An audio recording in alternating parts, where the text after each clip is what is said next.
Tambulisha jina lako nani? Naitwa James Nilongo, ni mfanyabiashara. Unaelewa nini kuhusu masuala mazima ya rushwa? Rushwa, mimi najua rushwa ni adui wa haki. Rushwa ni ile hali kwamba wewe unataka, kuna haki yako unataka uipate, lakini unakuwa unacheleweshwa kuipata, au inatakiwa wewe utoe kitu ili upate hiyo haki yako. Hiyo ndio rushwa.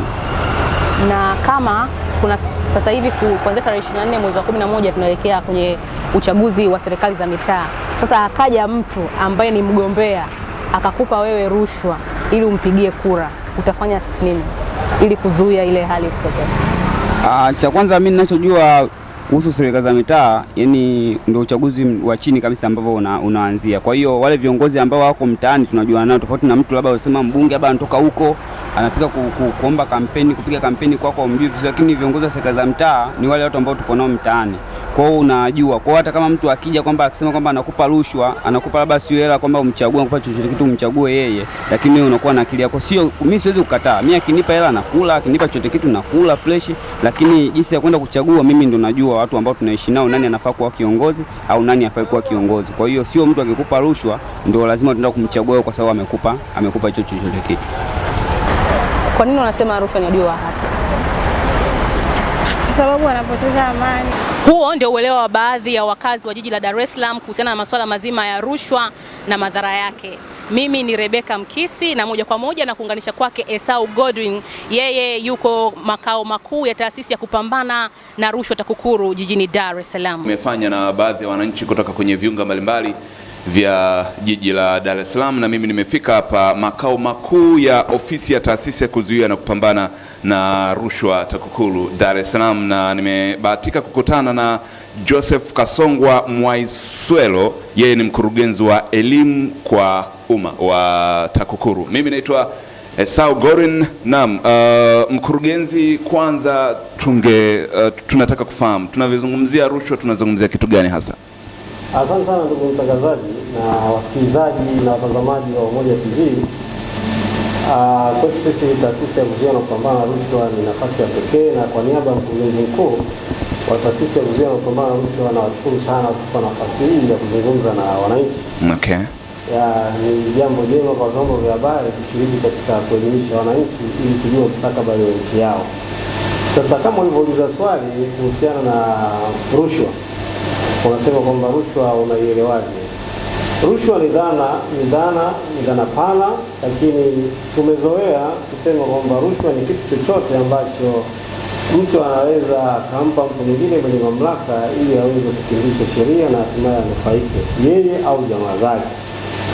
Au wakati mwingine tunasema kwamba rushwa ni dhana ambayo imejikita katika masuala ya uongozi, pale ambapo mtu mwenye mamlaka anaweza kutumia vibaya mamlaka yake kwa ajili ya kujinufaisha yeye au jamaa zake au familia yake.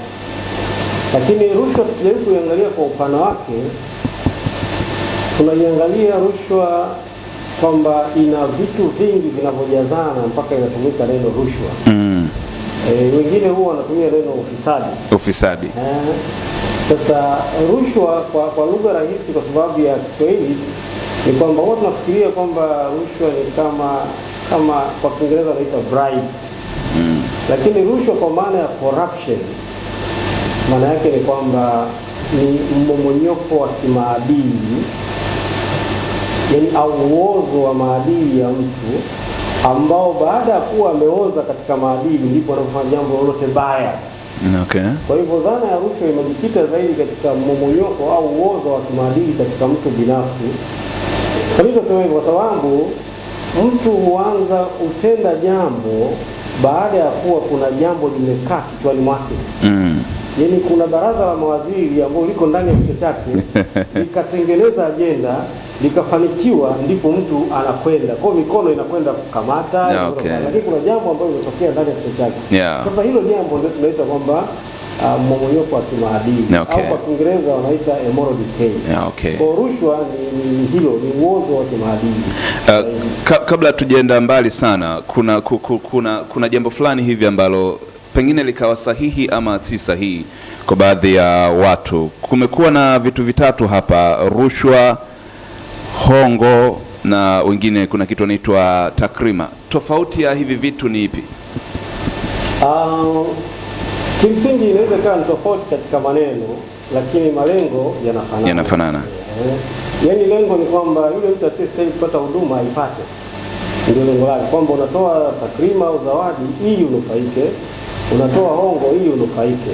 Kwa hivyo malengo ni yale yale, lakini maneno, lugha ndio inaweza ikawa inatofautisha. Lakini pia nivisie jambo moja ambalo ni vizuri pia na wananchi wakaelewa, kwamba tunapozungumza dhana ya rushwa pia tusahau kwamba rushwa ni kosa la kijinai. Ndio maana kuna sheria za kuzuia rushwa. Okay. Lakini pia rushwa inaweza ikawa ni kosa la kiimani. Watu tunasikia kwamba rushwa ni dhambi. Inaweza kuwa kosa la kiimani. Kwa hiyo kwa ujumla wake ndio maana tunasema kwamba ni uozo wa kimaadili. Lakini pia tumezoea kusema kwamba rushwa ni adui wa haki. Ni neno ambalo limezoeleka sana, kwamba rushwa ni adui wa haki. Sasa rushwa ni kosa la jinai pia. Okay. Rushwa pia ni mmomonyoko wa kimaadili au uozo wa kimaadili. Tufike hapo ambapo umezungumza. Kwa nini tunasema rushwa ni adui wa haki? Ndugu mtangazaji na watazamaji wa Umoja TV, tunapozungumza habari ya rushwa adui wa haki, tunazungumzia haki kwa mtu. Kwa mfano, mtu ana haki ya kupata matibabu, ameenda hospitali. Ndio. Kupata matibabu, sheria, utaratibu zimewekwa kuweka kwamba mtu apate matibabu hospitali. Lakini anaweza kukosa hayo matibabu kwa sababu ya rushwa. Kwa mfano, labda kuna mhudumu mmoja pale hospitali, anaweza kuwa daktari au anaweza kuwa ni muuguzi. Unataka kupata huduma ya hospitali pale, lakini anakuwekea sharti kwamba mimi bwana, ili nikuhudumie lazima unipe kiasi fulani cha fedha. Sasa kwa kuwa hautakuwa na fedha au unaweza kuwa na fedha, lakini lile sharti linalowekwa lile ndio linaloondoa ile haki yako ya kupata matibabu. Okay. Kwamba ulikuwa na haki ya kupata matibabu, lakini kinakuja kigezo kingine ambacho kinazuia. Kwa sababu kwa mfano kama huna hela huwezi kupata huduma. Lakini unaweza ukawa pia unaenda kutafuta ajira kwenye hospitali fulani. Ndio. Unazo sifa tu nzuri kabisa za kuweza kuajiriwa, na kila mtu anaona kwamba unazo sifa. Lakini yule kiongozi wa pale anaanza kupelekea shaiki, kama ni mdada unayeomba kazi, unaambiwa kwamba bila kunipa mambo ya ngono hapa bwana haiwezekani. Kwa anaweka sharti sasa la kukunyima ile haki. Sasa ukianza kutathmini utu wako, unaweza kusema yaani mimi kweli ni rahisi niende huko nikawa basi hata kazi nisipate. Unaona? Kwa tayari ile sharti limemfanya mtu aondoke kwenye kupata ile haki yake. Lakini pia unaweza kuwa unaenda kugombea. Umechukua fomu zako za kwenda kugombea. Unakwenda kukabidhi kwa msimamizi yule ambaye unatakiwa kukabidhi, ndio? Lakini anaweza katokea mtu akampa yule msimamizi fedha aondoke pale kwenye ofisi pale. Ili huyu akifika hamkuti. Unaona? Kwa hawezi kupokea ile fomu yake. Hiyo fomu yake. Rushwa ni adui kwa sababu mtu ana haki zake lakini anakosa. Au kwa mfano,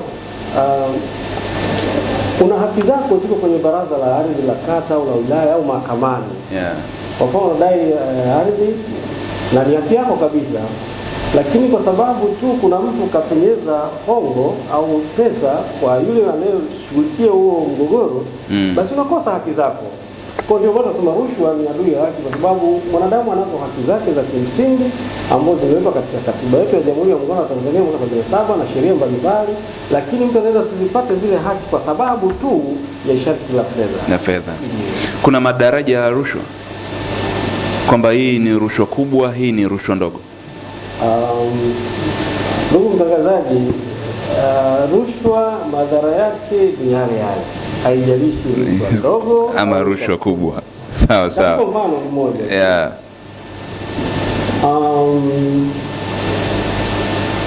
anaweza kupatikana mkandarasi ambaye si wa kiwango kizuri, lakini katika mchakato ule wa kupatikana kwake inawezekana kuna mtu alichukua shilingi 50. Sawa, akahakikisha kwamba yule mtu anapata ile kazi. Ndio. Yule mkandarasi akaenda akajenga daraja kwa kiwango ambacho sio kizuri. Ile daraja likaanguka wakati gari linapita, watu wakafa, si ndio? Kwa shilingi ngapi? 50,000. Huyo mkandarasi pia anaweza kapata kwa milioni 10. Sawa? Akajenga vile vile na daraja likaanguka na magari na watu wakafariki. Unaona madhara ni yale yale. Kwa sio sana kiwango. Au kwa mfano mtu umeenda kuomba kazi, una sifa, unajifanya daktari, una sifa, ukawa umepata kwa njia ya rushwa ngono ambayo haina hata thamani, si ndio? Lakini kumbe wewe si ufai, si ndio? Ndio.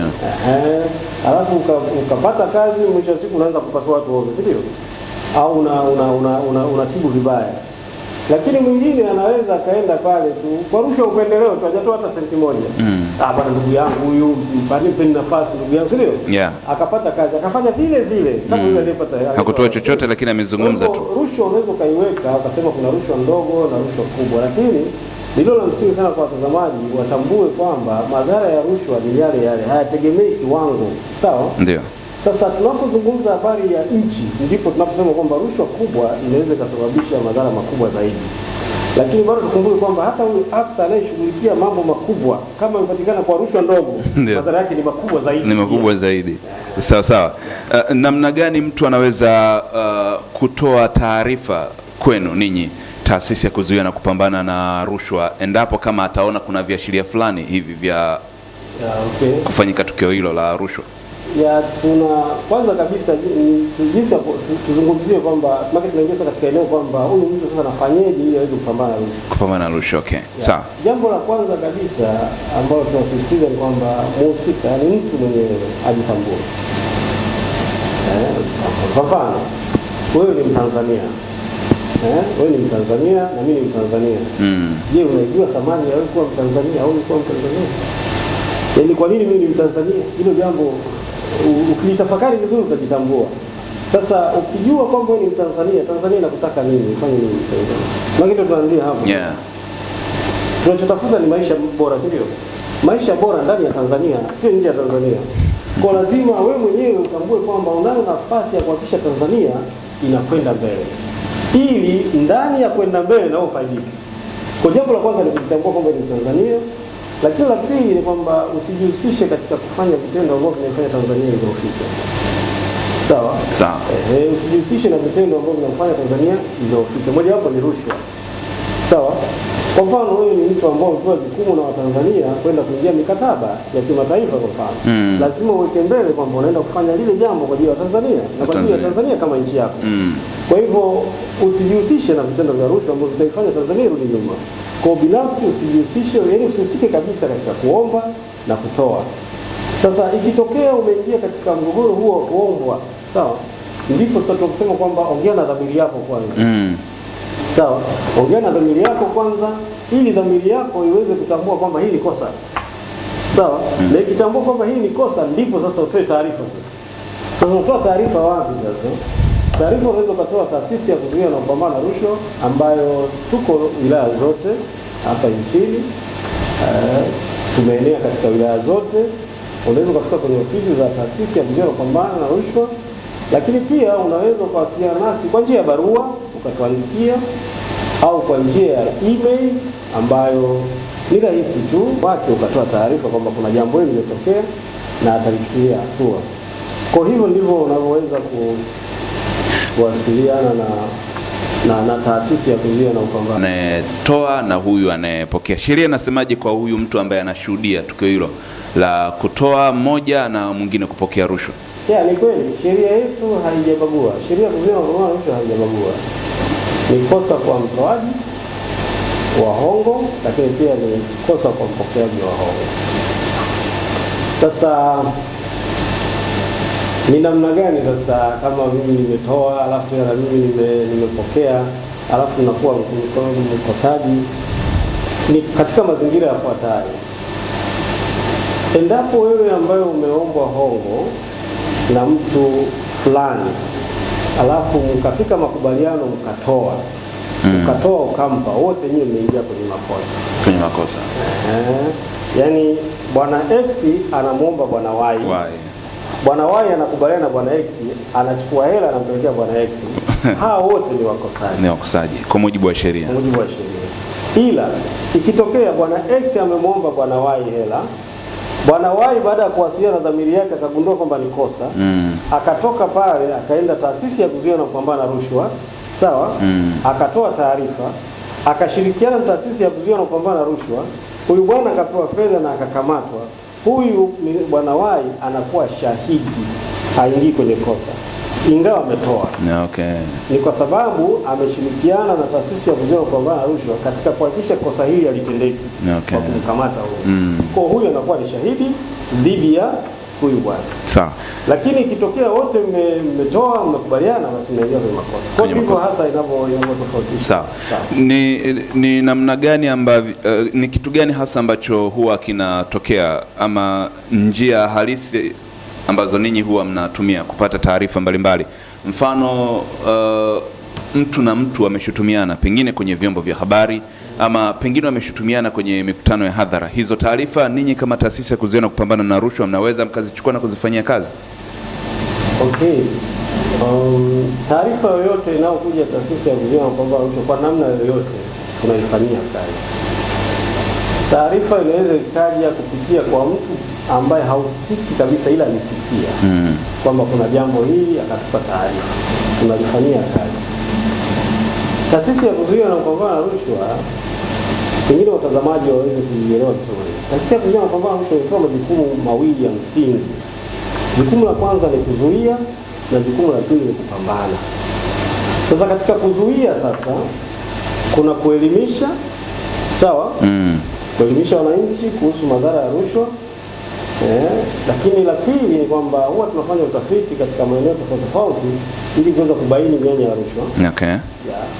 Na tukishabaini mianya ya rushwa, basi tunashauri namna gani ya kuondokana na hiyo mianya ya rushwa. Alafu pia tunafuatilia fedha kwenye miradi ya maendeleo kwa ajili ya kujiridhisha na thamani ya fedha katika ile miradi.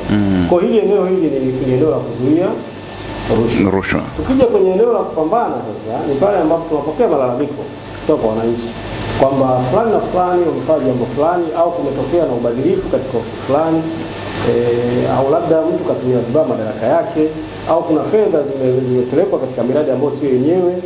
Kwa tunaanza kufanya uchunguzi.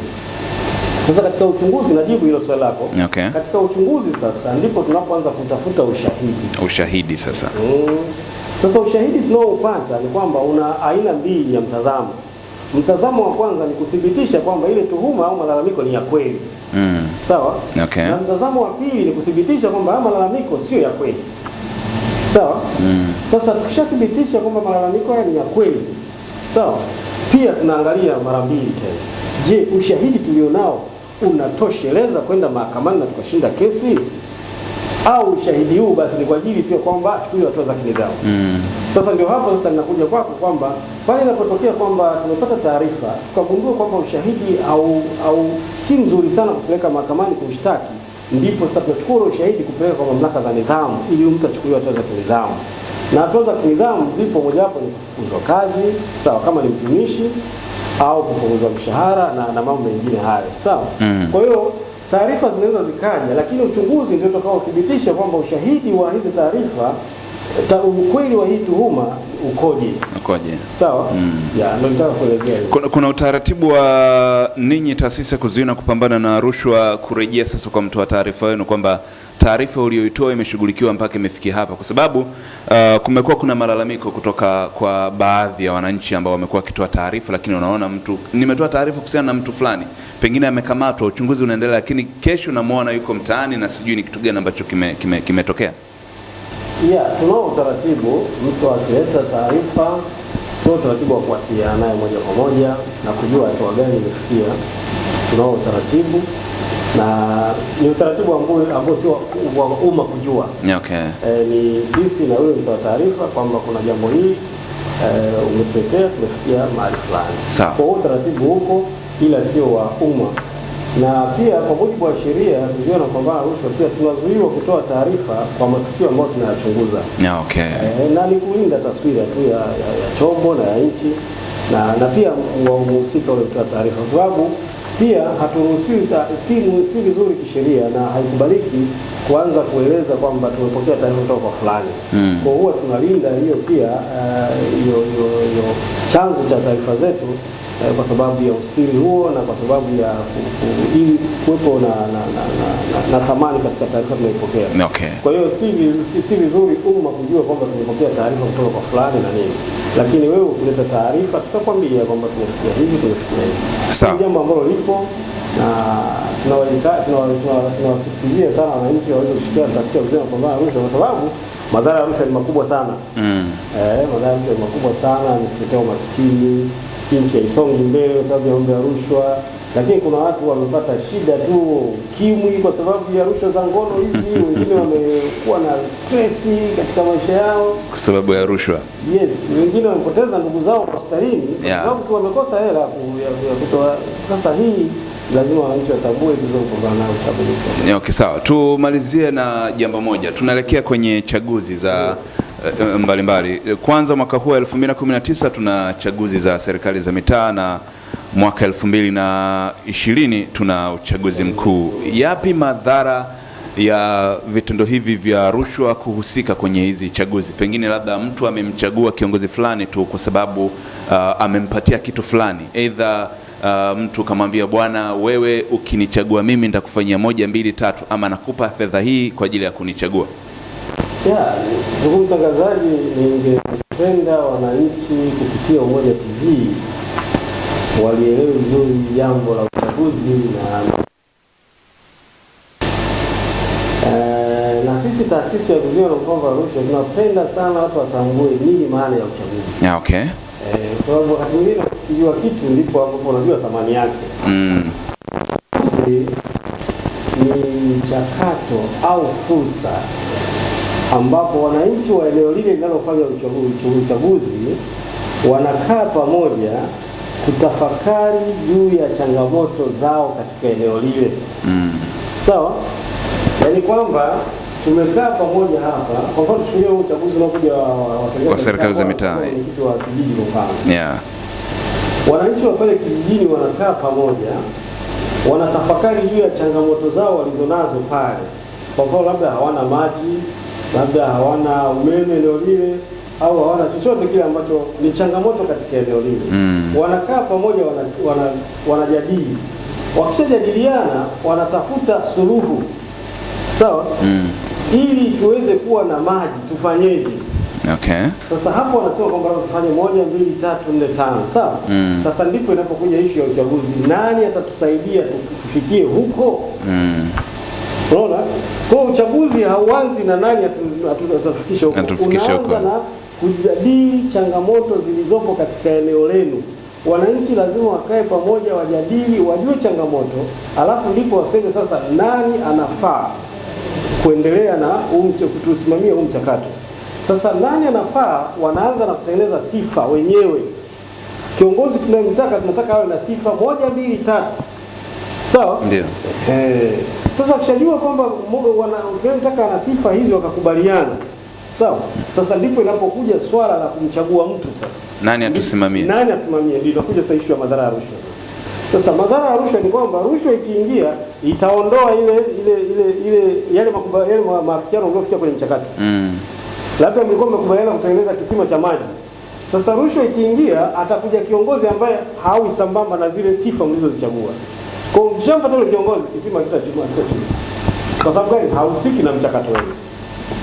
Kwa madhara ya rushwa yanakuja pale ambapo mnajikuta mnachagua kiongozi ambaye hawezi kuwafikisha kule mnakokwenda.